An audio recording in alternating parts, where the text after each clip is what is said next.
You're now listening to the Wednesday Night AAF Podcast. Here are your hosts, the biggest Arizona Hotshots fans around, Nick and Logan.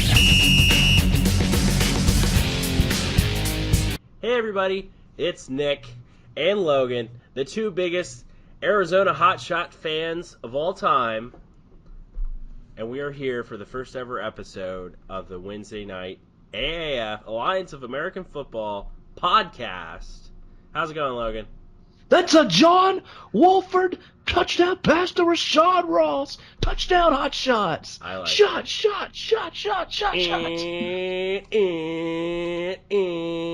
That's the chainsaw that they play on third down at Sun Devil Stadium, for those that don't know. My wife absolutely hated the chainsaw. Big fan. So we'll go ahead and get things started with some results from week one, and then we'll move on to where we like everybody in regards to rankings, and then we'll do our week two predictions. Does that sound good, Logan? Yes, let's do it. All right, so we'll go ahead and get things started with the first two games of week one.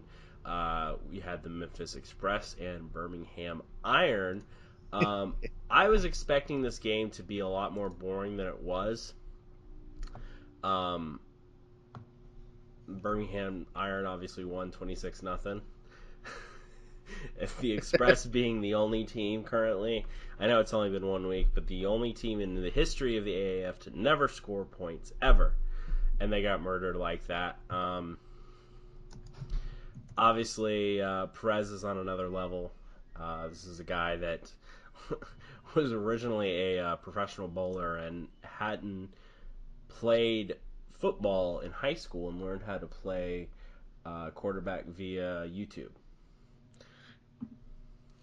Yes, and I know that I know we're Hot Shots fans, but I'm almost kind of adapting Birmingham as my Eastern team in a way. Yeah, I think I'm the same way. Because this quarterback, I think that's really cool. He basically, he learned how to play quarterback through YouTube. And it doesn't get any better. Yeah, and what's surprising is he didn't have a single touchdown. He just had one 2-point pass. Yeah, but when he threw that ball, he looked real good. Oh, I think yeah. they said after the game, he had 6 teams. I think it said that from the NFL that already has called him up and offered him training camp invites. It doesn't surprise me. And he like you said, he has a very nice arm when it comes to throwing. And it seemed like his main target was Quentin Patton. He had 9 targets. He only received 4 because he had hands of stone and wasn't able to catch everything. But I'm not sure if that's just a week one kind of thing and he'll bounce back. But Birmingham Iron as a whole is very dangerous. Especially their defense. Their rushing, led by former Alabama quarterback Trent Richardson, left a lot to be desired for. Although he had 2 touchdowns, he also had 2 fumbles. 2.5. Yeah, and 2.5 yards a carry. That's garbage. It's not that great, and his longest run of the game was 10 yards. Yeah, that's pretty bad. And then, of course, you had the Memphis Express, led by Christian Hackenberg. But he had nothing going on. It's so bad. I know. And what's funny is that Mattenberger, Zach Mattenberger, has previous NFL experience. I know that he was a third stringer for the Steelers at one point. So he has NFL experience, yet he was a third stringer for this game, and he was actually inactive, so they had Brandon Silvers step in when they realized Hackenberg's not doing what they want. You know what I mean? Yeah, and you got to wonder if Brandon Silvers is going to be the guy that they said. From what I read, Christian Hackenberg is going to start week 2, but you got to think that maybe by halftime, Brandon Silvers might be the guy. Yeah, well, it is Mike Singletary that is the coach for the Express. So nothing really surprises me, the fact that he's making stupid decisions. Um, then you also had the San Diego Fleet versus the San Antonio Commanders. I would say this was definitely more of a um, defense based game, especially when both quarterbacks had 2 interceptions, no touchdowns, and they had to rely on defense. There was a lot of sacks in this game for Yeah. Well, you had the first San Antonio. highlight. Yeah, you had the first highlight of the AAF season with San Antonio's Sean Washington. Yeah.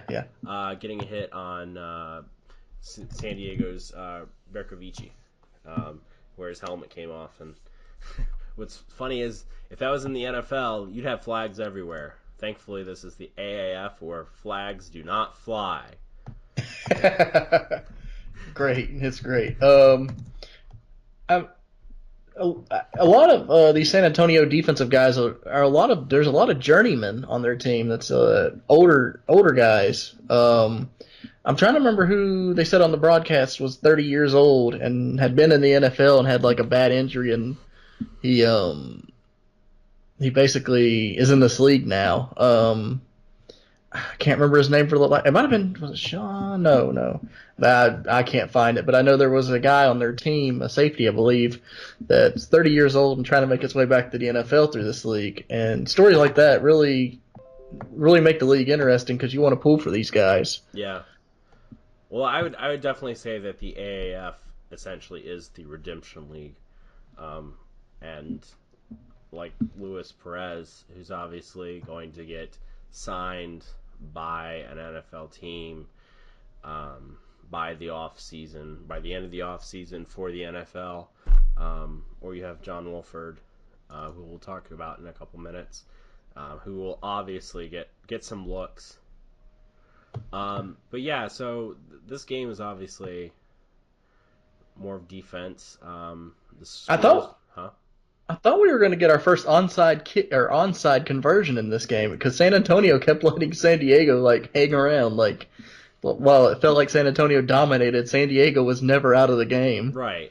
Especially with a score like 15-6, and you have to do 2-point conversion. For those that haven't watched yet, there are no field goals in this game. Instead of PATs, you have to do 2-point conversion to make things interesting. So you'll never have PATs. So yeah, definitely with the possibility of getting 8, that could have easily been a lot closer game. And it was only a 1-score game really. But yes, moving on to Atlanta Legends and Orlando Apollos. For those that were on the East Coast and were centralized to Southeast. Yeah, what a disappointing moment that was for us until we found out about the app. Yeah, basically us. Because basically everyone tried to say, and I will say that I believe this bias, that basically the Legends and Apollos were going to be the worst 2 teams in the league. And this is going to be the worst game of the week. And the score shows a different picture because you have the Apollos at 40 and the Legends at 6. And Legends are obviously down there. Apollos looked great. You had Garrett Gilbert from the Apollos with 2 touchdowns and 1 2-point conversion. And then for the rushing, you had Devon Smith with 1 touchdown and 1 2-point conversion. And then for the Legends, you had Matt Sims, son of Phil Sims, brother of Chris. Yeah, 2 interceptions. And what's funny is a lot of people thought that Aaron Murray, former Georgia QB, was going to start, and then they ended up starting Matt Sims, and That might change very quickly within the season. Yeah, I would say so as well. Sims was hard to watch. Oh, absolutely, I agree. Well, first, I would say because it was the first game of the season, kind of was hard to watch in general. I would say, Yes. but it picked up obviously. I mean, I agree. Like even with our hot shots, these teams have only been practicing for 1 month, Yeah, and you could tell like Wolford early in the game, like his timing with his receivers were off. yeah. But by the time the second half got there, they were on target. Boy, they couldn't stop them. Oh, absolutely. And a lot of these players are smaller. Um, like Wolford, for example, is only 6'1". Um, he's essentially the same size as Russell Wilson. Um, right? Russell Wilson's pretty short. 5'10" maybe, Yeah, 6 foot, 5'11", somewhere yeah. in there. Um, so John Wolford at first. We'll go ahead and start talking about Stallions and Hot Shots. Our main event of the week. And it definitely showed. This was definitely Yeah. a Shout out to shootout. Salt Lake. Like Yeah. they they kept hanging in there. Like it wasn't easy. I give this guy on Twitter, Chokin Spa. You can follow him. He is the Winnie the Pooh Bear Stallions avatar on Twitter. Um, I was giving him a lot of crap for being a Mormons fan. That's what I'm going to call the Stallions from now on, the Mormons. But it definitely was a shootout, and it was my game of the week. And it definitely seemed like it was going to be a lot closer than it really was, especially at the beginning, because it seemed like Salt Lake's defense was going to contain John Wolford, especially since how small he is, and they weren't letting him get the ball over the line of scrimmage, really, at all. They tipped a lot of balls until Wolford and Ross got things going. Wolford has 4 touchdowns, 275 yards, 2 2-point conversions, and Rashad Ross, wide receiver for Arizona, had 2 touchdowns. And he was the main target for Wolford, and obviously why. 5 receptions, 103 yards, like I said, 2 touchdowns. Yeah. And their rushing at first was kind of slow, but really got into things with Presley. Had only 64 yards, 3.6 yards per carry, but he had a 2-point conversion. And then they brought in Stockton and Rose, who cleaned up a little bit. Rose had a 2-point conversion.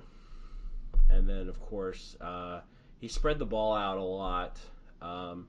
As far as touchdowns go, Ross had 2, Gerald Christian had 1, Presley had 1, and their Duarte had 1 2-point conversion. I gotta give credit to Salt Lake. Josh Huff was supposed to be our top receiver coming into the game, and they limited him to 1 reception and Really? 5 Oh, targets. I Yeah, didn't Josh even know Huff was that. supposed to be the guy. Oh, really? Yeah, he was on the Philadelphia Eagles teams. That I think he was on the Super Bowl winning team, if I'm not mistaken. Interesting. He didn't play in the Super Bowl. Looks like he was the reason he was out of the league or something because I think he was suspended or something. Gotcha. You want to talk a little bit about the Hot Shots defense? Yes, it's very interesting because we have one of the best defenses in the league, at least projected coming in. And Salt Lake, they held their own. But there's some starters that the big thing with the Hot Shots defense is they got a lot of guys that played in the NFL. They got Raheem Moore. He came out and he had 4 tackles, 1 pass deflection. They it seemed like they were getting a good bit of pressure on Woodrum, and Salt Lake had trouble with dealing with that. While Woodrum only threw 1 interception, I mean, he couldn't. I just felt he couldn't handle the pressure. I agree. And another thing that we did well was bottling up two former NFL players, Matt Ostiata, who used to play at the Minnesota Vikings. We held him to 4 carries for 4 yards, and Brandon Oliver. If it's the Brandon Oliver, I remember he played with the Chargers, backing up like Danny Woodhead. Excuse me. And he had 8 carries for 40 yards. That's 5 yards a carry, but he had. I mean, they never really got anything going. And then their starter, Joel, I can't say his last name, Bognon, he had 16 carries for 39 yards for 2.4 yards a carry. Like, Salt Lake kept trying to establish their run game, and they never could. I felt like the linebacker play of the Arizona Hotshots was great. Oh, they absolutely. never It was really. fantastic. I think we got the best run defense in the league. The pass defense was great, but sometimes they did. I felt like they got tired at times and would get beat on some plays. Yeah. But other than that, I feel like this is a very complete team, maybe the most complete in the league. I would agree. And we had 2 interceptions on the Hotshots defense. If this league allowed like teams to blitz, like it might be a wrap. I feel like the only reason why the score was what it was because the defense on the Hotshots, they kept drawing penalties for blitzing too many guys. I know. Because we have the best linebacker core in the league. I think you compared it to somebody. Was it like the Steelers from a few years ago? Yeah, I would say you could easily see either the Steelers or the Ravens. Right. They essentially emulated those 2 teams very well. And then, of course, they emulate the Steelers secondary very well when they blow big plays. I would say the old Steelers secondary, though. Currently now as well. Yeah, currently now. Yeah. Now. But there are times when they look like the old Steelers defenses. It's like a mixture. Right. I would say that's very true to how the Steelers play football. But I think a lot of it was that when they did give up big plays, it was because they were tired. Because when they would get 3 and outs, they played perfect. But whenever there was like a drive that was extended because of penalty, that's when you would see Salt Lake drive down the field. Right. I would say there were a lot of drives that should have ended a lot sooner and didn't because of penalties on the Hotshots. How many illegal formations did we have? Several. I know that. I just remember you messaging me and you're like, illegal formation again? Yeah. Also, shout out to Nick Folk, NFL legend, kicking 53-yarders at 34 years old. Yeah. I mean, that's not really old because you got like Adam Vinatieri playing at like 45, 46 years old, but still. Like, why is this guy out of the league? I don't know. I guess he just wasn't able to cut the mustard. Got it for us. Yeah, I agree. so far. Yeah, he'll probably get another look. I'm thinking there will be a lot of turnover in the AAF, especially in the first year. There's going to be a lot of players that end up getting signed. So I think there's going to be a lot of the teams now will not look the same for next season. I can tell you that right now. I think the big thing is going to be if they do get what they want, and that's to deal with the NFL where they want to get their practice squads, because that could change the whole league. Like if the NFL allows their practice squads to go here, the talent's going to be even better. So you would say that compared to the way the talent is now, it's going to be even better? Well, I think it's good, but I think it would be even better because a lot of those guys, like, I mean, if you're on a practice squad in the NFL, that's really good. I mean, you're not on the you're not like on the you're on the team, but you're not on the team. Yeah. But the talent, like, I feel like that'd just be a notch above what they are right now. Yeah, and I would say it's pretty good. It is. Definitely better than the XFL when I was a kid. Yeah, absolutely. I would say it's. For what we're watching, I would say it's the equivalent of top tier BCS.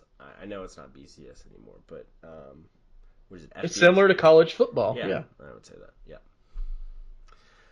I'm a dinosaur. Sorry, And also, still using terminology like it's beast probably mode. more enjoyable than college football, even though people will probably hate us for saying that. And here's what I hate about college football. People complain about the NFL and the games are too long. College football takes forever. I agree. They get a first down and they stop the clock Yeah. until they set the chains up. And Yeah. it just feels like it drags on. Too many flags as well. Yeah. I mean, come on, you complain about the NFL, but dang, these college games go. I mean, I feel like they just drag sometimes. I agree. And what I love about the AAF is the pace of play is the best I've ever seen in football. You could watch a game in 2 hours and 30 minutes. Yeah, I mean, though I it's feel great. like those games went by very fast. I mean, one of the games, I don't remember which one, but the first half was over within an hour. Yep. And there was like limited commercials. Oh yeah, that's I would say that's one of the best things about the AAF is the fact that whatever commercials they have, they play side by side with the game itself. So it doesn't feel like, for me, a lot of times when I watch commercials, I'll watch commercials and completely forget what I'm watching. I know, it's just like there. Yeah. So we'll go ahead and move on to our power rankings going into week 2. We'll go and get things started, Logan. Who are you ranking at number 8? Number 8. The Atlanta Legends. I know people bash the Memphis Express, but the Atlanta Legends look even worse than Memphis, in my opinion. But Even you after can getting flip 6 flop. points up? Yeah, I think you can flip flop those. And here's my reason why. Birmingham looks good. Orlando, I don't know yet. Yeah, I agree. And I would say my number 7 would obviously be the Memphis Express.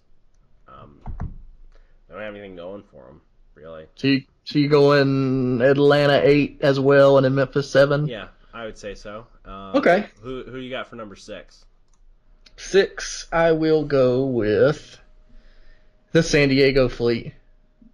Yeah. They're definitely a team that doesn't really have anything going on offense-wise. They have their defensive moments, but they lost somebody who could have probably given them a lot on offense with Josh Jackson. And they lost him before the season started after signing with Washington. Right. My number 5, I would say, would be the San Diego Commanders. Oh, San Antonio Commanders? Yeah, sorry. Yeah, San because I'm looking at the Bucks. I'm in the same boat as you. I think, despite losing, I thought Salt Lake looked better than San Antonio. I agree. I think Salt Lake's going to be the biggest threat out west to the Hot Shots. Yeah, no, I agree as well. Commanders, they have a really good defense, but offense-wise, they didn't really have anything going on. Well, you know what's a shame is that the Hot Shots and the Stallions play week 1 and week 3. Like they're still figuring out their team at that time. Like they should have scheduled it where they play one time in the first half and one time in the second half of the season. I just think that's dumb. They play so soon. Yeah, Twice. Well, they probably didn't, really think about strategically. Like they didn't know what teams were Right. going into it. Who's your number? So I still need to do my 5, I think. Who would be your number 5? I was going to go San Antonio, too. I was going to go San Antonio 5 and then 4 is with the Stallions. Okay. Yeah, I would say that the But yeah. I almost went Stallions over Apollos because I think Atlanta's so bad that I just don't know how good Orlando is yet. I would definitely say that Apollos, I can agree. I think they're Apollos, even though they won, it's against the Legends. I wouldn't put too much effort into it. I would say because of what Salt Lake was able to do against the Hot Shots, I would rank the Stallions higher than the Apollos. Look, we're not bashing you Apollos fans. We just don't know yet. Right. Um, Top three. This is tough. yeah. Well, no, it's not. Three, I'm going to go with Apollos. Really? Okay. Because I went four Stallions, so. Yeah. It's a toss up. The Apollos, they had a lot of good plays, especially the Orlando special. Yes. They definitely have something there. We'll see if it is worthwhile when they go up against the Commanders on Sunday. It'll be interesting to see what they're able to do. Number two, Birmingham Iron. They were great, albeit against the Memphis Express, one of the worst teams in the league. But they looked fantastic. Hopefully, they can get their wide receivers core on page with Luis Perez and be able to start catching balls.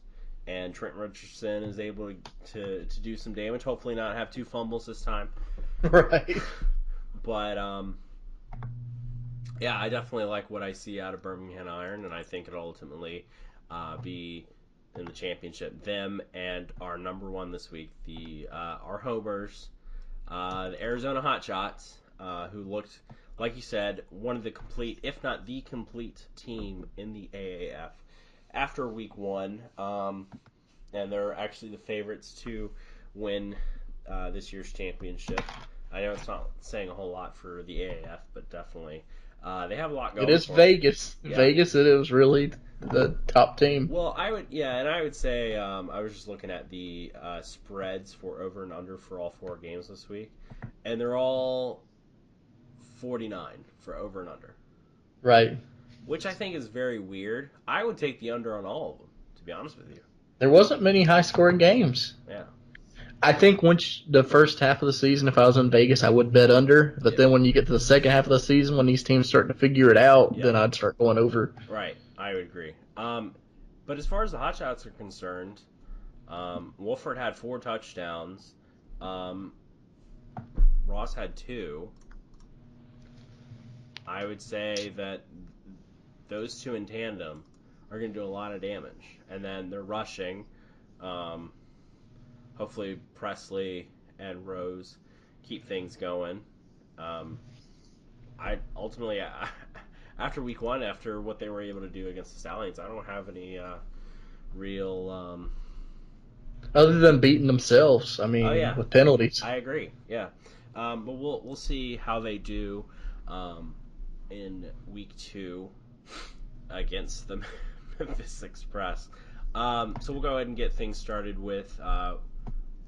You want to name our players of the week? I mean, we probably both agree John Wolford. Yeah, absolutely. I would agree. Honorable mention, I want to name Terrence Garvin from the Orlando Apollos. He was in real life. Well, it is real life. I made it sound like it was a video game or something. but he won the Defensive Player of the Week for the AAF last week with 11 tackles and 2 interceptions.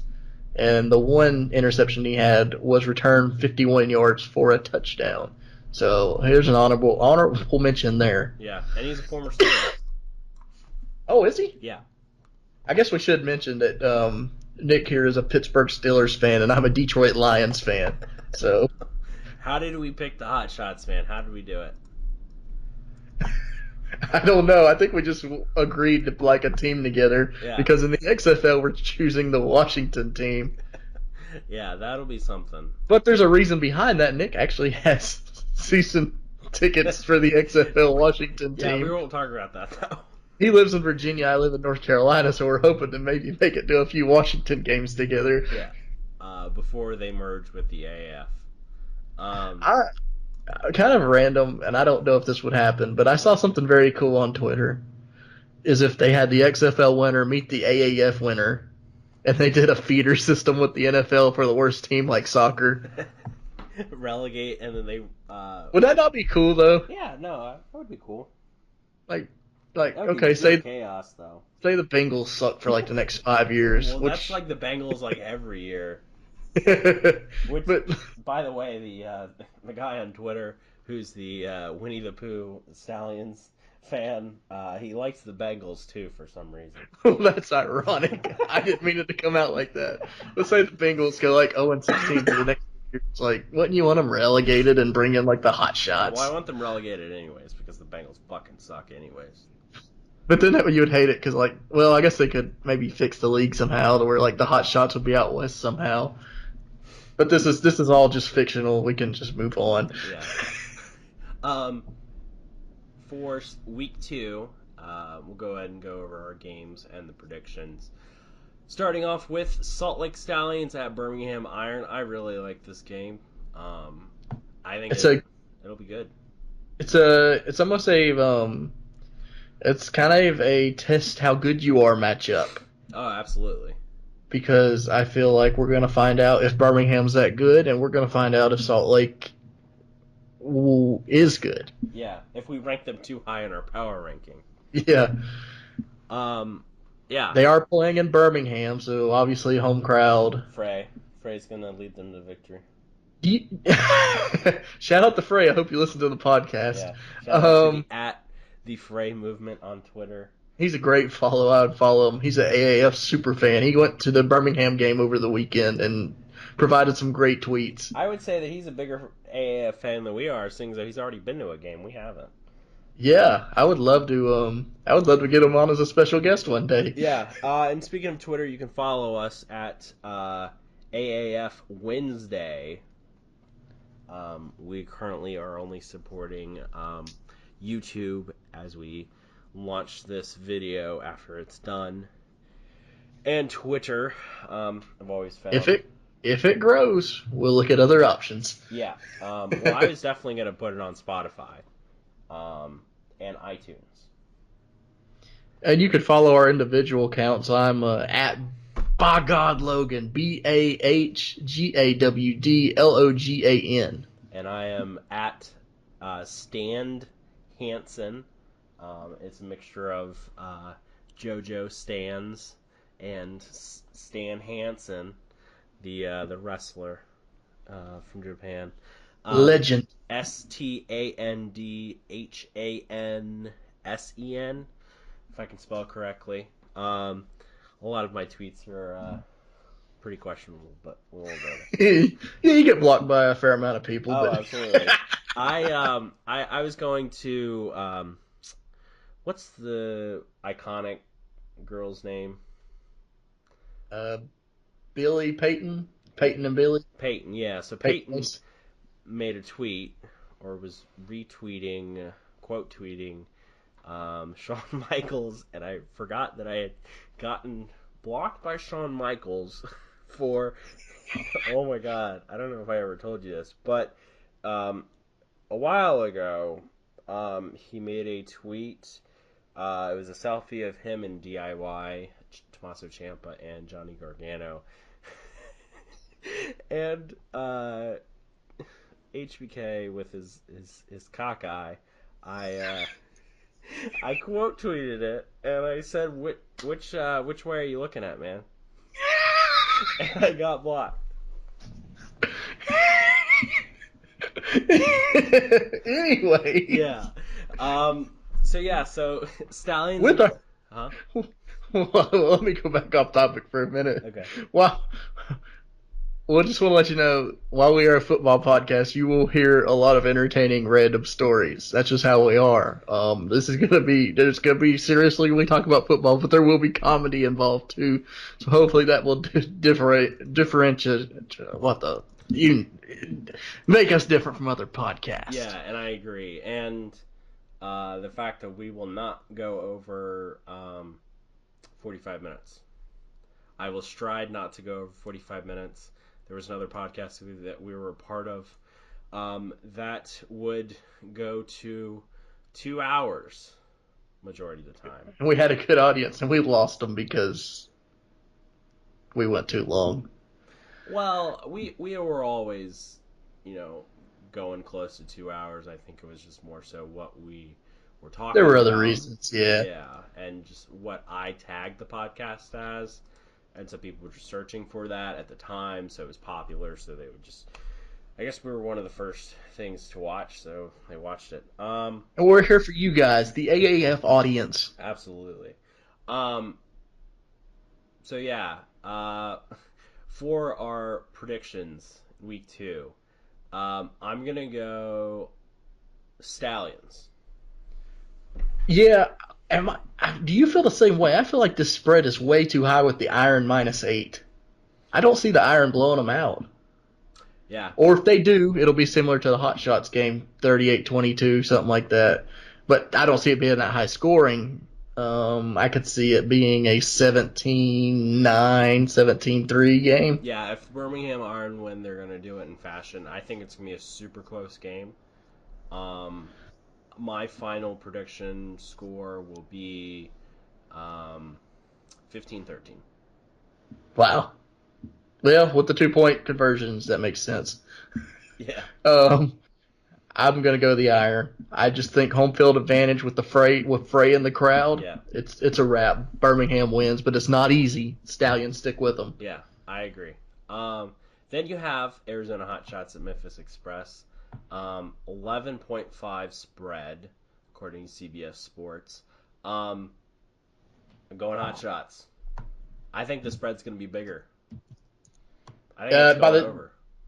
it may, and even at Vegas that may rise by the time the game gets here. Yeah. And I think it's not going over 49. I think it's going to go under.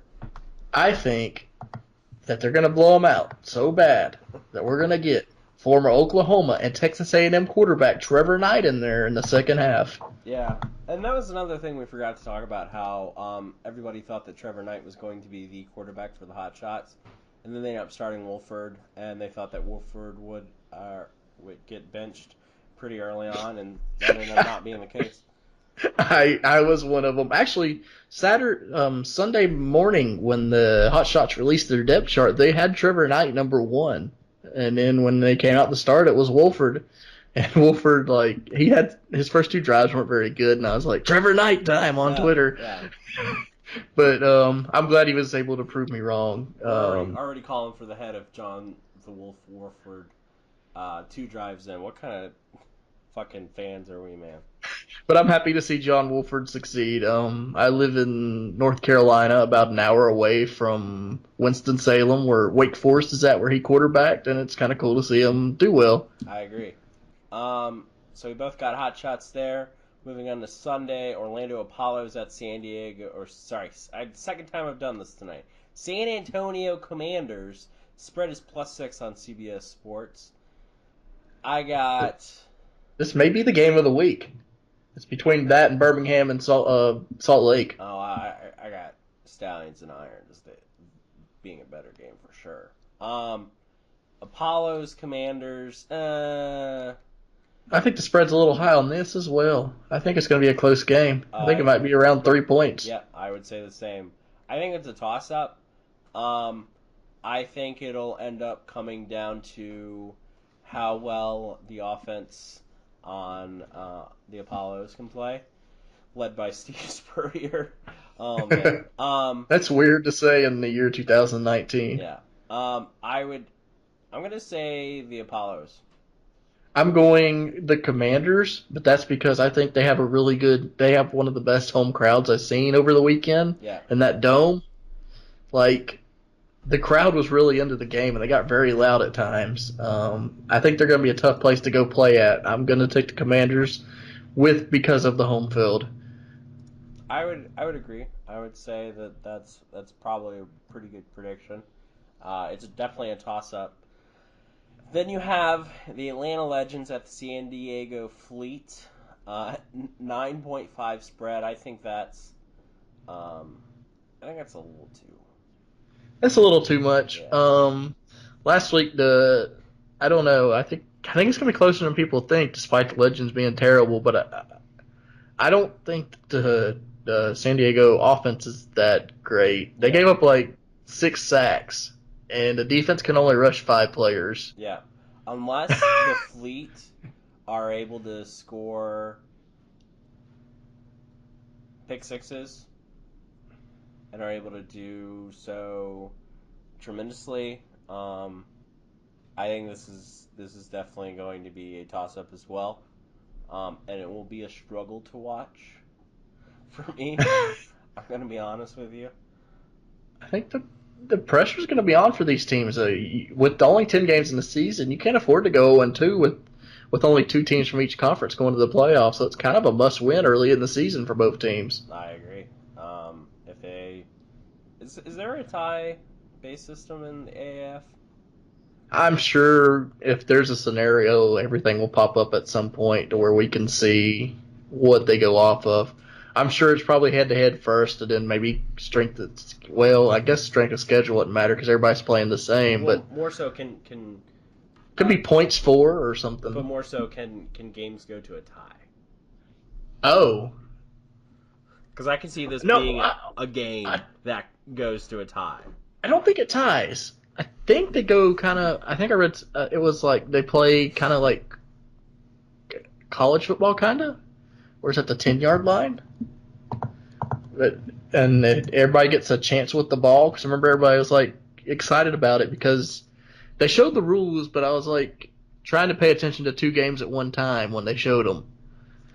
So, from my understanding is, unlike the Chiefs and the Patriots game, the other team's going to at least get a chance. Yeah. I think it'll be a very slow-paced game. I got your overtime rules right here. Let's see. I don't think it'll be as bad as the Super Bowl, though. I'll say that. The overtime rules will consist of 1 round of first and goal opportunities from the 10-yard line. Each team gets a crack at scoring a touchdown. No field goals are allowed. Interesting. Team scoring touchdowns may try for 2-point conversions only. And I think they do. Oh wait.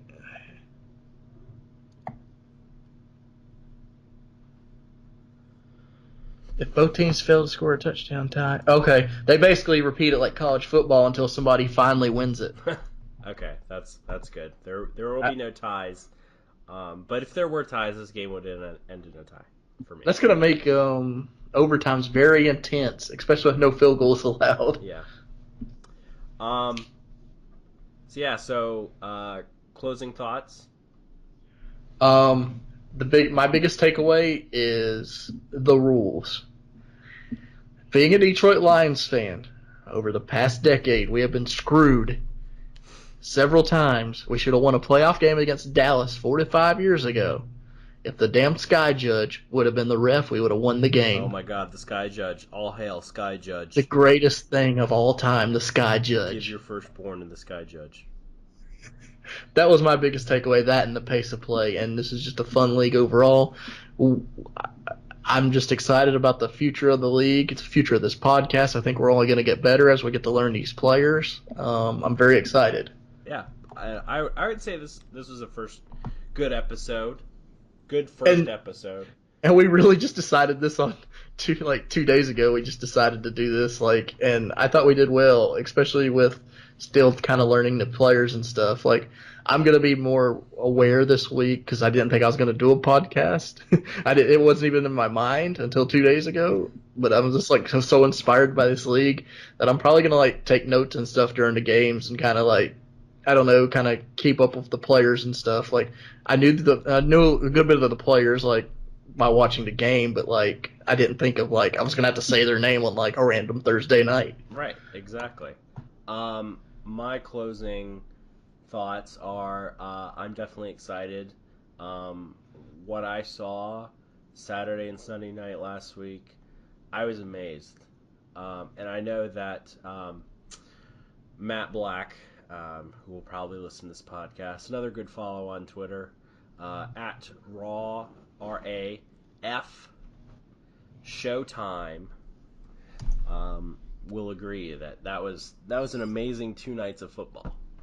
And I know we were bugging him kind of. We were watch the AAF tonight. We think it might be really good. And he was and then he gave it a shot. He's wow, this is good. And we made him a Hot Shots fan. He's a Hot Shots fan. Shot, shot, shot, shot, shot, shot, shot, shot. And what's funny is that it takes place at Sun Devil Stadium.